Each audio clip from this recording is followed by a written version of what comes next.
মাডিকেরি শহর থেকে আপনাকে সুপ্রভাত। আজকে 28 তারিখ মার্চ মাসের 2026 সাল। এখন সময় আছে সকাল 9:30টার কাছাকাছি। আমরা রয়েছি মাডিকেরি শহর, মানে কুর্গ। আপনি যখন সার্চ করবেন তখন দেখবেন একটা শহর দেখায় মাডিকেরি। তো মাডিকেরি হলো অ্যাকচুয়ালি শহরটা বা বোধহয় জেলাটার নামও। তো সেই শহরে কর্ণাটক সরকারের যে হোটেল ময়ূরা ভিউ পয়েন্ট সম্ভবত নাম, তো সেখানটায় আমরা রয়েছি। গতকাল আমরা এসেছিলাম, গত ভিডিওতে আপনারা দেখেছেন সেটি। আজকে আমরা এখান থেকে বেরিয়ে এই মাডিকেরি বা কুর্গের কয়েকটি জায়গা ঘুরে দেখবার প্ল্যান আছে আমাদের। তার মধ্যে সবথেকে প্রথমে যেখানে যাওয়ার প্ল্যান সেটা হলো তালাকাবেরি, বা যেখান থেকে কাবেরী নদীর উৎস। সেখানটা একটা মন্দির আছে, সেখানটা জলের প্রবাহ আছে, সেগুলো দেখব। তারপরে আবে ফলস বলে একটা ফলস আছে, সেখানটায় যদি জল থাকে তাহলে আমরা যাব, কারণ এখন শুকনোর সময়। মার্চ মাস মানে বুঝতেই পারছেন একেবারে শুকনো সময় এখন, তো খুব বেশি জল হয়তো থাকবে না। যদি জল থাকে তাহলে যাব, না হলে আমরা সেই জায়গাটা বাদ দেব। তো আজকে খুব বেশি আমরা ঘোরবার প্ল্যান রাখিনি, অল্পর মধ্যে বেশ রিল্যাক্সে ঘোরবার মতো একটা প্ল্যান করেছি। হোটেলটাও সুন্দর, তো হোটেলেও বাচ্চারা এনজয় করছে, সুইমিং পুল আছে, ওরা সেখানে সুইমিং পুলে গেছে এখন। মানে আজকের দিনটা রিল্যাক্স ভ্রমণের জন্য আমরা রেখেছি। আর আগামীকাল এখান থেকে ফিরে যাব। আমাদের গতকালের প্ল্যান ছিল গোল্ডেন টেম্পল ঘোরবার, সেটা গতকাল হয়ে ওঠেনি। তো আমরা আগামীকাল যখন ফিরবো এখান থেকে ব্যাঙ্গালোরে, তখন আমরা সেটা ঘুরবো। তবে চলুন ভিডিওর শুরুতে এই হোটেলটাকে একটু দিনের বেলায় ঘুরে দেখাই।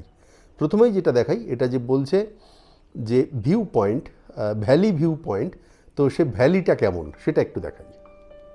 হোটেল রুম থেকে এরকম একটা বিশাল বড় জানলা রয়েছে, অগোছালো হয়ে আছে পুরো জায়গাটা। আমরা এখানটায় গতকাল রাতে রয়েছি যার জন্যে। আর এই হলো ভিউ পয়েন্ট, এটা সামনে যে ভ্যালি, তো সেই ভ্যালি ভিউ পয়েন্ট খুব সুন্দর।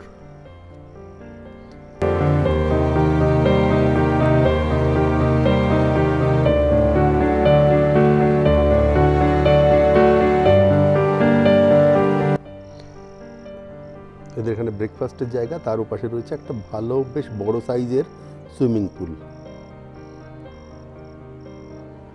একটু ঘরের অন্য দিকটা দেখাই। ঘরটা এক ঝলক দেখিয়ে নি, একেবারেই অগোছালো হয়ে আছে। বেশ বড় ঘরটা যথেষ্ট বড়, আর 3টে বেড আছে।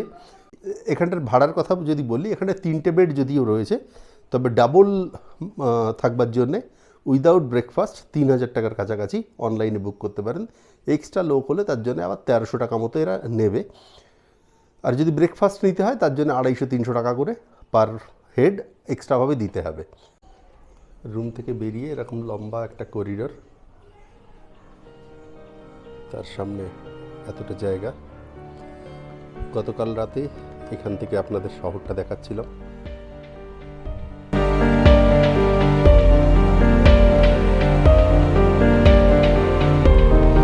বেশ সুন্দর একটা বসবার জায়গা রয়েছে এখানে।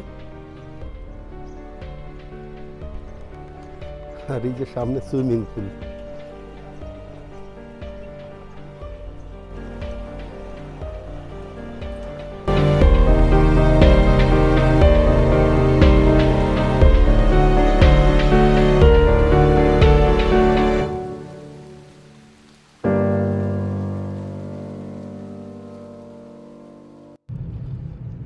কুর্গের অন্যতম প্রধান আকর্ষণ হলো এখানটার রাস্তাঘাট। এখানটার কফি বাগানের ভেতর দিয়ে যে রাস্তা, সেগুলো আপনি যদি গাড়িতে করে বা বাইকে করে ঘোরেন তাহলে বুঝতে পারবেন কত সুন্দর। আর যে কারণে বলা হয় যে ভারতবর্ষের অন্যতম সেরা রাস্তার মধ্যে কুর্গের রাস্তা অন্যতম। আর এখানটায় লাইফ টাইম অন্তত একবার এখানটায় ড্রাইভ বা বাইক রাইডিং করা উচিত। আমরা যে সমস্ত জায়গা দিয়ে যাচ্ছি তার অধিকাংশ জায়গাগুলোই সমস্ত জঙ্গলের ভেতর দিয়ে, আর সেখানটায় রয়েছে কফি বাগান, আর কিছুটা দূরে দূরে হয়তো একটা ছোটোখাটো গ্রাম বা কয়েকটা বাড়ি।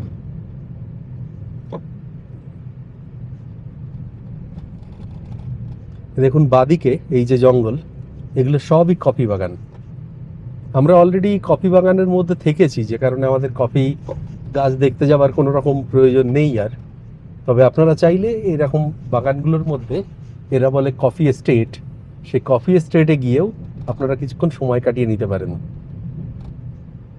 তবে কফি বাগানে যখন ঘুরবেন একটা বিষয়ে সাবধান থাকবেন, সেটা হলো জোক।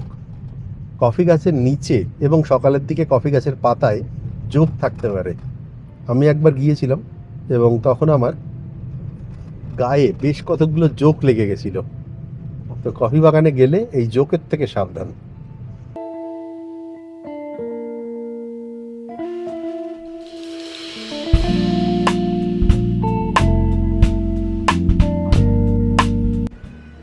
আমরা এখন পৌঁছেছি তালাকাবেরী যাওয়ার পথে পড়ে ত্রিবেণী সঙ্গম, আর তার পাশে রয়েছে শ্রী বাগেদেশ্বরা টেম্পল। এটা একটা শিব মন্দির। মন্দিরের সামনে যথারীতি পুজো দেওয়ার উপকরণ সেগুলো পাওয়া যাচ্ছে। আমরা মন্দিরে পরে যাব, আগে আমরা ত্রিবেণী সঙ্গমটা দেখে আসি। এখানে দেখুন যেটা লিখেছে ত্রিবেণী সঙ্গম কাবেরী কাঙ্কেনিয়া সুজয়তী গুপ্তগামিনী। তো এই 3 নম্বরে যে নদীটা আছে এটাকে বলছে যে এটা একটা পৌরাণিক নদী। এখানে নদীটা এখানটা এসে মিলছে।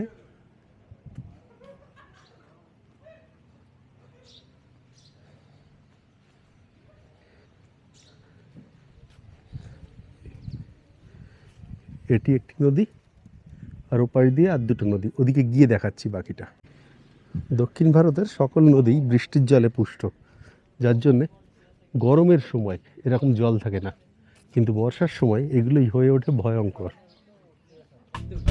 দক্ষিণের ত্রিবেণী সঙ্গম। এই নদীটা এদিকে চলে যাচ্ছে কাবেরী, সম্ভবত ওই নদীটা ওদিক থেকে আসছে, ওটাই কাবেরী। আর এখানে এসে আরেকটা নদী যোগ হচ্ছে। আর এই আরেকটা যে নদী আছে সেটা হলো বলছে এখানটায় ভূগর্ভস্থ নদী, যেটা 3 নম্বর নদী এখানে। পৌরাণিক কাহিনী মতে এগুলো, যে কারণে এটাকে ত্রিবেণী সঙ্গম বলা হচ্ছে।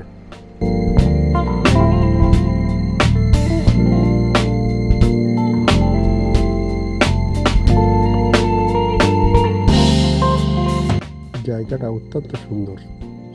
এ পাশ থেকে আসলে বোঝা যাচ্ছে কতটা সুন্দর দেখতে। ভিডিওতেও আপনারা বুঝতে পারবেন কত সুন্দর এই জায়গা।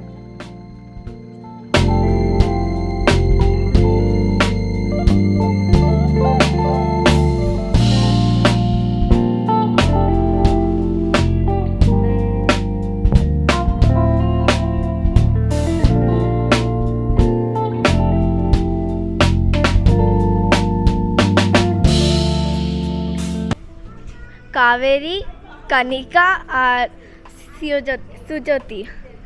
এর মধ্যে কোনটা মাইথোলজিক্যাল? সুজতি। ওটা আন্ডারগ্রাউন্ড। হ্যাঁ।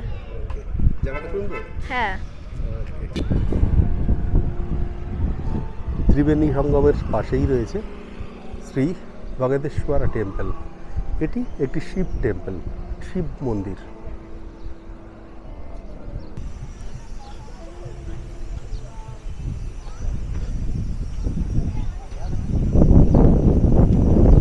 একটা জিনিস বুঝতে পারছি না, সব জায়গায় এরকমভাবে কেন গ্যাস সিলিন্ডার রেখে দিয়েছে।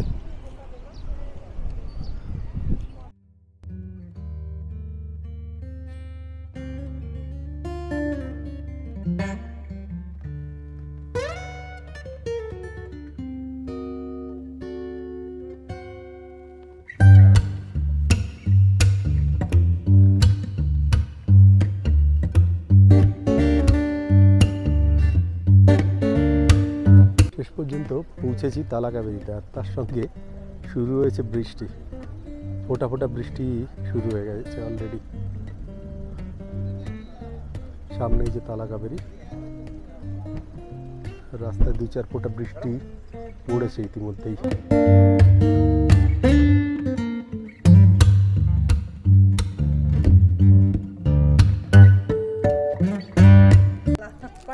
পুরো এলাকাটা এরকম।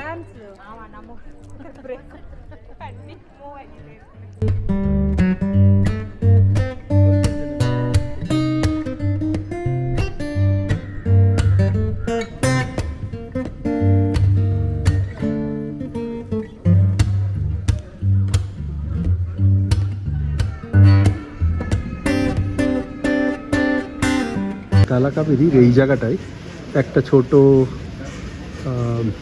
জায়গা আছে যেখানটা চারদিক ঘেরা, ওই কিছুটা বলতে পারেন সুইমিং পুলের মতো। তো এনাদের বক্তব্য যে ওখান থেকে কাবেরী নদী শুরু হয়ে আবার মাটির নিচে চলে যায়। ওর সামনে গিয়ে ছবি তোলা নিষেধ, তাই আমি আর ওখান থেকে তুললাম না। আর এখানটা আসতে গেলে আপনাকে শাড়ি বা চুড়িদার পরে আসতে হবে।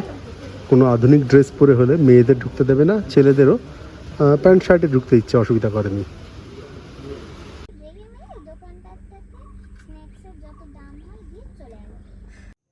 আমাদের এবারের কুর্গ ভ্রমণ একেবারে অন্তিম পর্বে পৌঁছেছে।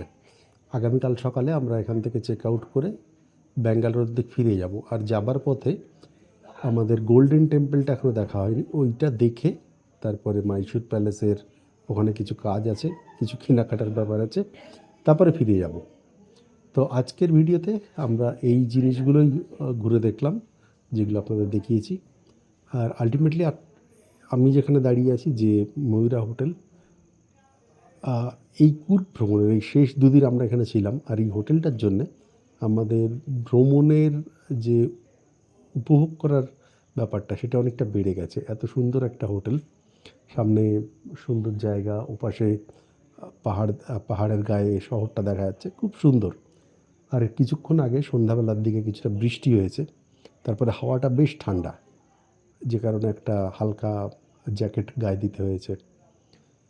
তো ভিডিওটা কেমন লাগলো সেটা কমেন্টে জানাবেন। আর ভালো লাগলে লাইক এবং কোনো প্রশ্ন থাকলে কমেন্ট করতে পারেন। তবে দেখা হবে কালকে নতুন ভিডিওতে। শুভরাত্রি। দেখুন পাহাড়ের মধ্যে কীভাবে সমস্ত মেঘগুলো রয়েছে। মেঘগুলো ভালো করে খেয়াল করলে দেখা যাবে আস্তে আস্তে ভেসে একদিক থেকে অন্যদিকে চলে যাচ্ছে। এটি মূল মন্দির, এর ভেতরে রয়েছে 60 ফিট উঁচু বুদ্ধ মূর্তি এবং